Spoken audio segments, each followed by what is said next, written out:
The morning I drove the first stakes into the sand, there were 3 men watching me from the road. I didn't know all of them then. I know them now. One was our county extension agent, a man who had been telling farmers in Tillamook County, Oregon, what would and wouldn't grow since before I was born. One was our neighbor, whose family ran 340 acres of ryegrass 3/4 of a mile east. The third was a man I didn't recognize until later, a land broker out of Portland who drove down Highway 6 every few weeks looking for properties that were about to give up. None of them said anything to me that morning. They just watched. It was a Thursday in late March 2019. I was 18 years old, and I had been the sole person responsible for this farm for exactly 47 days. The farm sits on 11 acres in the coastal foothills about 6 miles from the Pacific. My grandfather had purchased it in 1971 for $8,400 in cash, which was most of what he had. The soil in the lower 2 acres, the section that pitches toward the drainage ditch and the old logging road, is a coarse, pale, almost silver-gray sand, not the kind of sand you find at the beach. The kind that appears when glacial outwash and centuries of sea wind have stripped a hillside down to its most stubborn element. There's almost no organic matter. It holds water for maybe 40 minutes after rain. Every serious gardener who had ever walked that section of the property had told my grandfather, and later my grandmother, the same thing. Nothing viable will grow there. Fence it off. Use it for equipment storage. Let it go. My grandfather had fenced it off. My grandmother had thought about it differently. I found out about that difference on February 13th, 2019, when I was sitting at the kitchen table going through her papers. 6 weeks after she passed. 3 weeks after the estate attorney told me the farm was mine outright. And 2 days after I stopped crying long enough to open the second drawer of the oak filing cabinet she kept beside the refrigerator. There was a notebook in that drawer, spiral-bound, college-ruled, the cover worn soft as cloth at the corners. She had taped a small index card to the front of it with 2 strips of masking tape that had yellowed to the color of old teeth. In her handwriting, which I had known all my life, it said, "For whoever is stubborn enough to try." I didn't open it right away. I made coffee. I stood at the kitchen window and looked out at the lower pasture, at the pale sand catching the February light. Then I sat back down and opened it to the first page. That's where the lavender began. The first page had a date at the top, October 4th, 1987. My grandmother would have been 41 years old. Her handwriting was small and precise, the kind that comes from filling out government forms and farm ledgers your whole life. Each letter touching the line, "Nothing wasted," she wrote. Spoke with Dr. Anselm Pryor at the extension office today. Showed him the soil samples I took myself from the lower 6 acres. He looked at them like I'd brought him a jar of bad weather. Said it best suited glass manufacturing. I wrote down what he said exactly because I want to remember how sure he was. I turned the page she had pasted in the actual soil report, Xeroxed, faded to gray. The extension office letterhead read, Harlan County Agricultural Extension, University of Kentucky Cooperative. And underneath that, handwritten in a different pen, low organic matter, high drainage, 6.9 not recommended for grain, pasture, or vegetable production. Someone, not my grandmother, had underlined, not recommended, and drawn a small check mark beside it, as if confirming a suspicion. She had written underneath the report in red ink, "He is not wrong about what it is, he is wrong about what that means." I set the notebook flat on the table and pressed my palm against the page for a moment. Outside, the February light had shifted. The lower pasture was just visible through the kitchen window, a pale oblong between the ridge and the creek tree line, 6 acres of almost sand. All my life I had heard it called the dead ground. I had believed that without ever questioning it, the way you believe everything a landscape tells you when you grow up inside it. The notebook had 43 pages filled. I didn't read them all that morning. I read the first 8 slowly, making my own notes on a legal pad beside my coffee cup. What my grandmother had spent the years between 1987 and 1994 doing before she stopped, before whatever stopped her, was systematic. She had written to a lavender grower in the Sequim Valley in Washington State, a place she had read about in a farming magazine. She had requested soil comparison data. She had received a letter back which she had folded and tucked into the notebook's back pocket, From a woman named R. Tollefson who ran 30 acres of Hidcote lavender on similarly fast-draining, low-organic soil. R. Tollefson had written, in even smaller handwriting than my grandmother's. The county told us not to bother to plant anyway. My grandmother had underlined those two words. Plant anyway.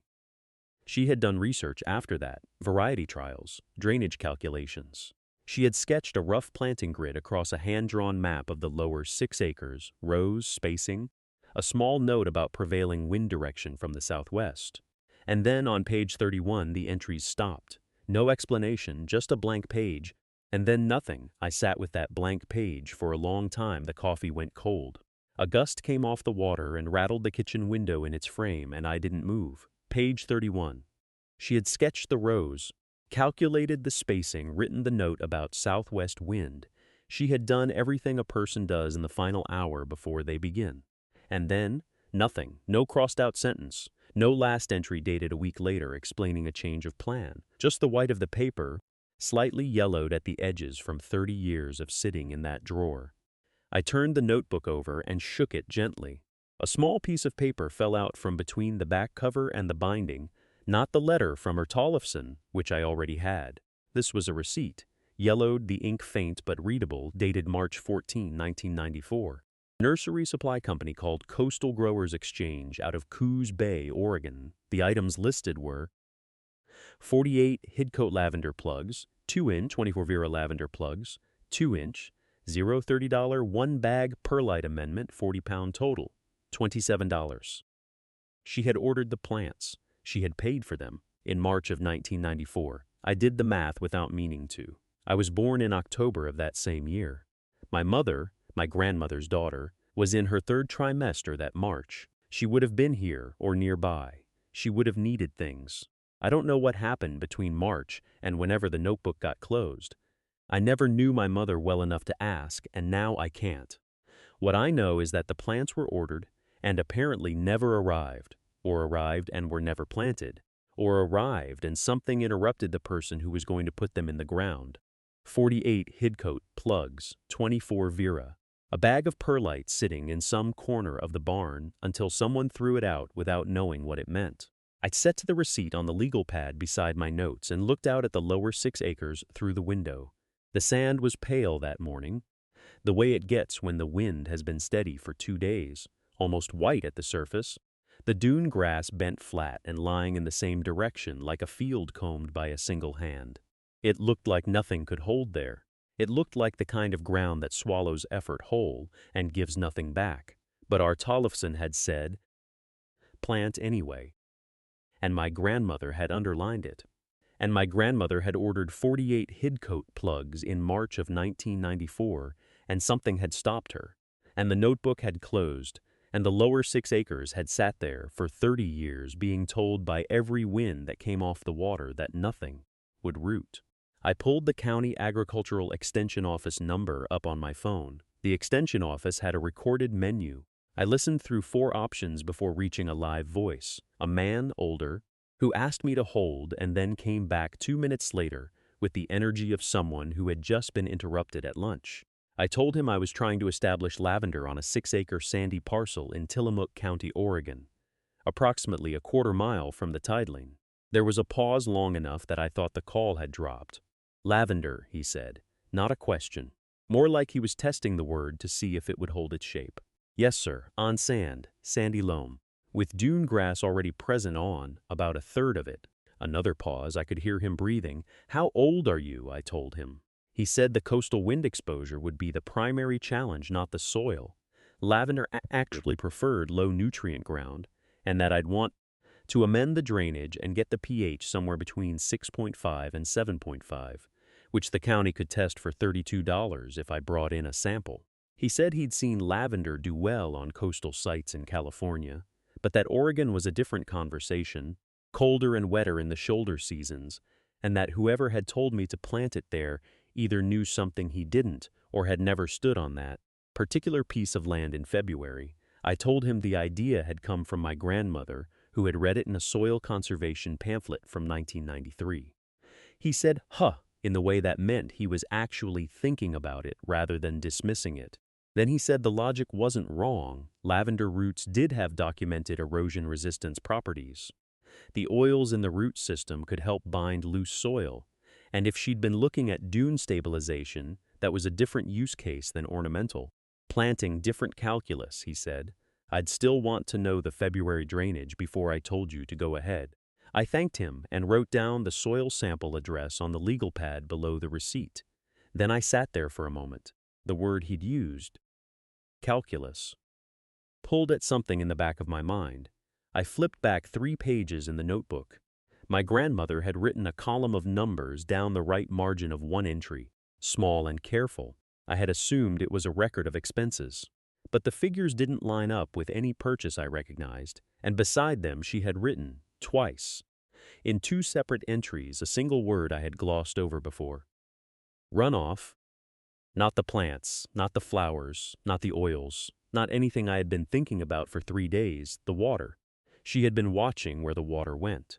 I turned to the window and looked at the lower 6 acres again. The pale sand, the flattened grass, the particular direction every blade was pointing. I got up from the chair and went outside without my jacket. The wind off the water hit me before I'd cleared the porch steps. It was the kind of cold that finds the gaps, the collar, the sleeve end, the place where my hair didn't quite cover my ear. I walked the perimeter of the lower 6 acres without a plan, just following the direction the grass blades pointed, the way my grandmother apparently had. It took me 20 minutes to cross the field, and I counted 4 distinct channels where the sand had been pressed smooth and slightly darker than the surrounding ground, runoff paths, not random, not erosion in the usual sense. The water came off the high ground to the northeast, crossed the road through a culvert that was too narrow for the volume it received in a hard rain, spread across the lower field, and then I walked it all the way, drained toward the dune line, where it disappeared into nothing, or rather into sand, into the same unstable, silica-pale, wind-shaped sand that everyone had always written off as useless border ground. I stood at the edge of the dune field and looked back at the farmhouse. From this angle, it looked smaller than I knew it to be. A white rectangle, gray roof, the elm tree my grandfather had planted in 1971, according to the date he'd carved into the bark on the north side. I had always thought that was a strange thing to record. Now I thought maybe he was just doing what she was doing, watching, measuring, writing the year down somewhere that would last. I crouched and pressed my palm flat against the sand. It was cold and slightly damp 2 inches below the surface, not bone dry the way I expected. The moisture was there. The water was moving through this ground in amounts I hadn't accounted for. I pulled out the notebook. I had started carrying it in my back pocket that morning and opened it to one of the entries where she had written runoff in the margin. The column of numbers beside it, Woe.7, 1.1, 1.1, Woe.9, I had assumed those were prices or weights, or something measured in a unit she hadn't bothered to record. Now I looked at the sequence again, rising, then receding, a pattern across a span of days or months. I didn't know which yet because she hadn't dated this entry in the usual way. She had only written, in the top corner of the page, the single letter, February. The drainage the man at the extension office had asked about, she had already measured it. 20, maybe 30 years ago, she had stood somewhere near where I was standing, and she had written down what she found. I pressed my thumbnail against the edge of the page so I wouldn't lose it. Then I started back toward the house, walking faster than I'd walked out. The kitchen table had 4 things on it by the time I got back: the notebook, a mason jar of water, a legal pad I'd bought at the hardware store in town, and a flashlight I hadn't needed yet because the afternoon was still bright. I set the notebook open to the page and weighted the corners with the jar and the flashlight. Then I sat down and looked at the sequence of numbers again without touching them. 0.4, 0.4, 0.7, 1.1, 1.199. I had been treating the notebook as a record of what she'd done. I was starting to understand it was a record of what she'd learned. Those were 2 different kinds of document. I went back to the beginning, page 1, the entry that had her handwriting still tight and careful. Before it loosened into the shorthand she seemed to develop around the 4th or 5th page. She had written a single line at the top. Sandy loam holds less than it looks like it holds, but it moves more than you'd think. Below that, a sketch not precise, not to scale, but directional. A slope, a flat, an arrow pointing toward what might have been the east field. The arrow was labeled Febmar, and then again, Octave. 2 seasons. She had been watching this twice a year, minimum for what looked, from the pages that followed, like at least a decade. I wrote. Loam mobility seasonal. On the legal pad. Then I stopped, because I realized I was copying her conclusions without understanding her method, which was exactly what the man at the extension office had done with his grid and his averages and his one visit in a dry September. I turned to the middle of the notebook, where the FATS 3F entry was, and I counted the pages before it, 31. 31 entries before she reached whatever observation had prompted those 6 numbers. I went back to entry 1 and started reading forward, slowly, the way you read a letter from someone who is no longer alive to answer your questions. By the time the light changed in the kitchen, the afternoon angle dropping, the room going from yellow to gray, I had read to page 22. I had also filled 3 pages of the legal pad and drunk the full jar of water without noticing.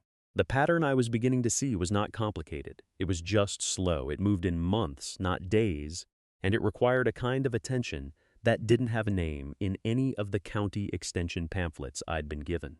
She had not been farming that field. She had been reading it, and somewhere around page 19, she had written something I had to read twice before it settled. 4 words in the margin, underlined once. Lavender holds the edge. I set the pen down. Outside, the east field was going dark, and the wind had shifted. I stayed at the table after the light went. Didn't turn on the overhead. Just let the kitchen settle into the gray that comes before full dark. That half hour when shapes are still visible, but colors are gone. The notebook was open in front of me, the legal pad beside it, 4 words underlined once. Lavender holds the edge. I had assumed, when I first read it days ago, that she meant the garden edge, the tidy border planting that older women in this county did around, flower beds mostly for the smell, mostly for the bees, decorative, contained. I had not taken it seriously enough to stop on it, but now I had 22 pages of context behind it, and the meaning was different. She hadn't been writing about aesthetics. She had been writing about erosion. I went back to entry 9, where she first mentioned the eastern seam of the property, that narrow strip where the field meets the dune shelf, the place where the soil goes from workable loam to something closer to pale, fine-grained sand in less than 30 feet, she called it. The slide zone. In her notation, which was not a term I had seen in any extension literature, it was her own language. By entry 12, she was measuring. Not with official instruments. I could tell because the units were inconsistent, sometimes paces, sometimes rope lengths, sometimes a reference to the old fence post at the property corner. But the direction was consistent. The slide zone was moving west, not fast. But moving entry 17 documented a winter where she lost 6 feet of workable soil to wind and melt, 6 feet in one season. She noted it without alarm, the way she noted everything, plainly as if the field were a patient and she was keeping clinical records. And then entry 19. The observation in the margin, almost afterthought in its placement, tucked between a soil moisture reading and a note about the barley germination rate that year. Lavender holds the edge. I pulled the legal pad toward me and wrote the date at the top. Not today's date, the date of that entry. I had found it in the notebook's margin, written in pencil where everything else was pen. Pencil meant she added it later, after the fact. She had gone back and annotated herself, which meant she had tested it first, which meant somewhere in the remaining entries, the ones between page 22 and entry, the ones I hadn't reached yet, there was the data. I turned back to page 23. The wind had come up outside. I could hear it in the corner of the eave where the flashing had worked loose, a low, intermittent tap, like someone patient and unhurried knocking at a door they knew would eventually open. I did not look up. I turned the page. Pages 23 through 31 were dense. She had shifted format somewhere around the 3rd growing season. Less prose, more column. Date on the left margin, condition in the center, measurement on the right, temperature highs and lows, soil moisture at 4 inches and at 8. Wind direction noted with a small arrow she drew rather than wrote, As if words were too slow for something that changed every hour, I had to learn to read her shorthand. SC was sand creep, the slow migration of the dune face inland after a storm event. RF. I puzzled over for nearly 10 minutes before I found it defined in a footnote on page 26. Root failure. The point at which the grass binding lost hold and the edge began to slump. She had cataloged root failure the way a doctor catalogs a recurring symptom, not with alarm, with precision. How far, how fast, which direction. The lavender entries began on page 27. She had started with 5 plants. I read that twice to make sure I had it right. Not 500, not 5 rows, 5 individual plants transplanted from a nursery 40 miles up the coast, hand-carried in the back of whatever vehicle she was driving at the time. She noted their spacing, 31 inches on center, staggered, not gridded. She noted the date they went in, a Saturday in April, which I calculated back to be 1971. She noted the soil condition, coarse, low organic pH 7.4, which she had tested herself with a kit. Then she noted, without commentary, that her husband had told her she was wasting water on decorative nonsense when the barley field needed irrigation. And she wrote, "He may be right, proceeding anyway." That was the whole entry. I set the notebook down flat on the table and pressed my palm over the page. Not to hold it open, it was already open, but because I needed to touch the paper where that sentence lived. He may be right, proceeding anyway. 6 words and a 4-word answer that contained the entire philosophy of the woman I was slowly meeting inside these pages. Decades after she had died, the wind tapped again at the loose eave, flashing, irregular, patient. I picked up my pencil and wrote the sentence on the legal pad beneath the date I had already put there, verbatim, not a paraphrase, her exact words. By page 29, the 5 plants had become 11. She had taken cuttings, noting the technique in 4 precise lines, and overwintered them. In clay pots she stored in what she called the south corner of the equipment shed, which I knew from walking the property was the low cinder block building I had been using to store the spare tractor tire and 2 broken fence stretchers. I had been in that building 40 times. I had never looked at the south corner as anything other than empty space. I turned to page 30. Page 30 described a winter. She had written it in November. The date was in the margin, small numerals in pencil, barely darker than the paper itself, and the handwriting had changed. Not dramatically, but enough that I noticed. The letters were closer together, leaning slightly right as though written in a coat or in cold. The lavender had gone dormant by the first week of October that year, earlier than she had expected, and she had spent the intervening weeks reading everything she could find about cold hardiness. Lavandula angustifolia versus Lavandula ex intermedia. The 2 varieties she had planted. She had ordered a pamphlet from the Oregon State Extension Office. She had written to a woman in Vermont whose name she had found in the back of a gardening almanac. She mentioned waiting 3 weeks for the reply, and when it came, she had copied the relevant paragraph directly into the journal, word for word, with a notation that she was keeping the original letter in the cedar box in the bedroom. I stopped reading. The cedar box in the bedroom. There was a cedar box in the bedroom. It sat on the upper shelf of the closet, behind a stack of folded wool blankets that smelled of cedar chips and something older underneath, something dry and faintly medicinal. I had moved it twice, once when I first took inventory of the house in April, once when I pulled a blanket down for a cold night in late May. Both times I had set it aside without opening it. It had a small brass latch and no lock, and I had assumed it held sewing notions or photographs, or the kind of small accumulated objects that people keep their whole lives and that mean nothing to anyone else. I had not opened it because I had not thought to open it. That was the entire reason.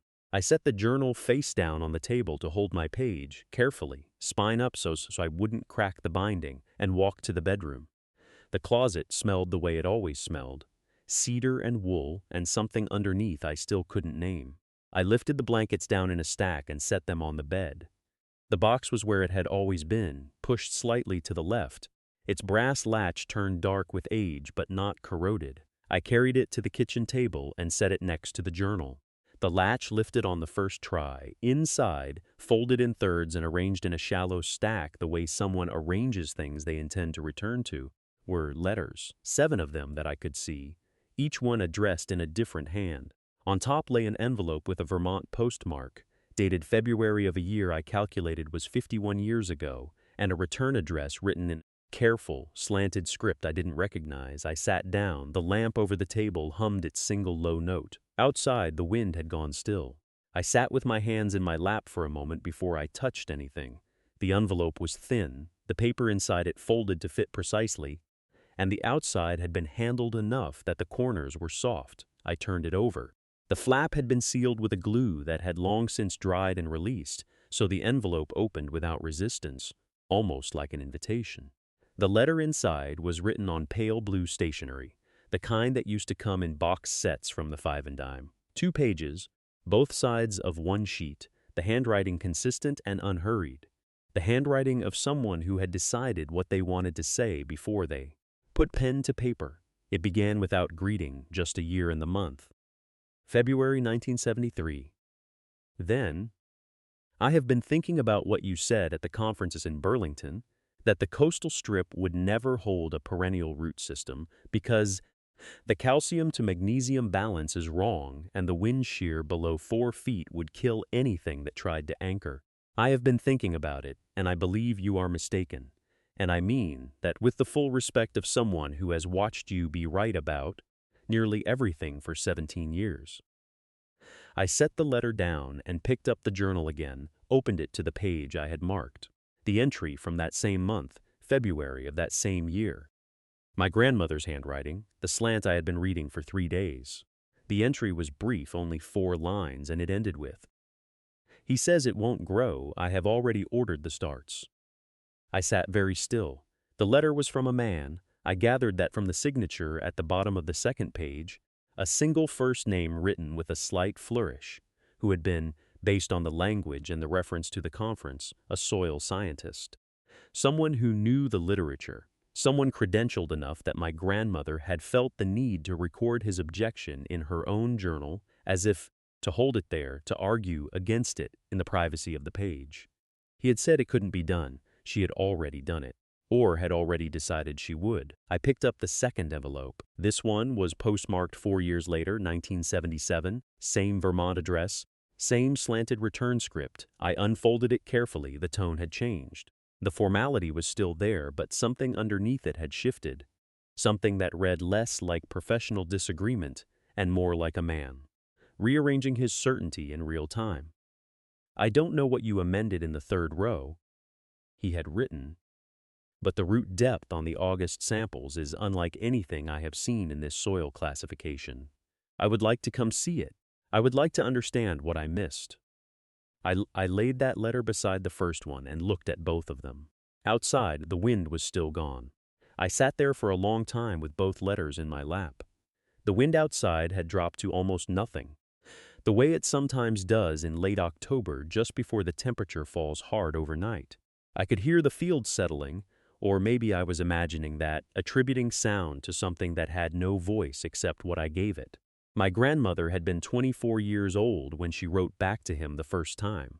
I knew this because I had found the draft of her response tucked into the same envelope as his letter, folded smaller, her handwriting tighter than her journal entries, as if she had been aware of being read more critically. She had not argued with him in that draft. She had not defended herself or cited sources or named the 3 other scientists who had already told her the same thing. She had simply written, "The soil is what it is. I intend to find out what it will accept." Nothing more, no closing pleasantry. She had either sent that exact draft or something very close to it, and then she had gone out into the field and amended the 3rd row with whatever she'd amended it with. And 4 years later, a credentialed man from Vermont had written to ask what he had missed. I needed to know what she had amended. I went back to the journals. It's the second one, the mid-1970s volume with the water-damaged spine. She had been meticulous about recording inputs. Every application dated, every quantity noted in a column along the right margin of the page, in pencil so she could revise if the measurement changed. I found the entry for the 3rd row. The date was June 14th, 1973.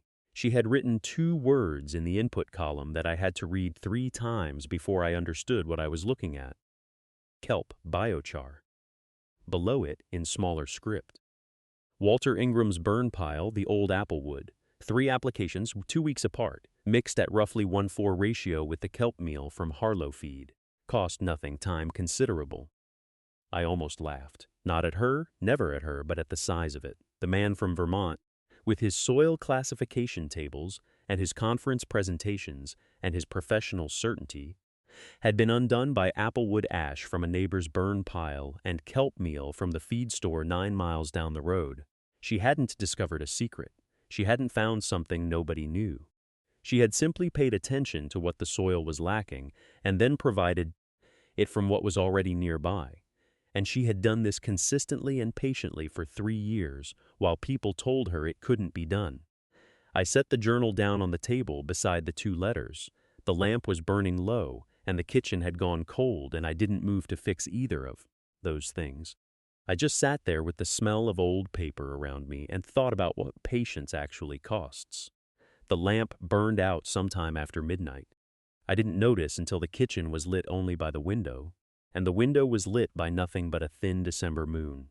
I sat in that gray light for a while longer with the journal in my lap and didn't feel the need to move. Here is what I know now, 3 years into this sandy, salt-edged piece of land that everyone told me I was too young and too stubborn to hold. The lavender bloomed for the first time in June of that second year. Not much, maybe 30 plants out of 200. But 30 plants bloomed, and the smell of them on a warm morning with the sea wind coming across the field was something I don't have language for. I stood at the edge of the row at 6 in the morning in my grandfather's barn coat, and I cried. And I wasn't embarrassed about it, and there was nobody there to see it anyway except the dog who pressed his head against my knee and left a smear of mud on the denim. By the 3rd harvest, this past August, the one just behind us now, the field ran full, 1,100 square feet of producing lavender. I sold dried bundles at the county market in Grover Falls every Saturday for 8 weeks. I sold oil to a woman in Portland who makes soap and candles. I sold starter plants to 3 neighboring farms who had watched what I was doing and decided they wanted to try. One of them was the man who had stood at my fence post 2 years earlier and told me the soil wouldn't take it. He paid me $42 for 6 plants and didn't say much, and I didn't make him say much, because that wasn't the point. The soil report this fall came back with a pH of 6.4 and an organic matter percentage the Extension Office called remarkable. I framed a copy of it and hung it in the kitchen above the table where I found the journal. I think about her often, the woman who came before me on this same ground, who made the same mistakes I made, and kept better notes than I've kept, who understood something about patience that I'm still learning. She never saw this field in bloom. She left the journal and the letters and the knowledge of applewood ash and kelp meal, and 3 applications 2 weeks apart, and then she was gone, and the land waited for someone to read what she'd written.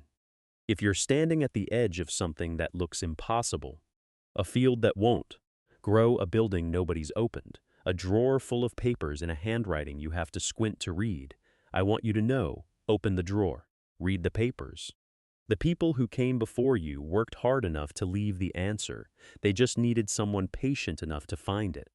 If this story is yours in some way, leave it in the comments. I'll read everyone.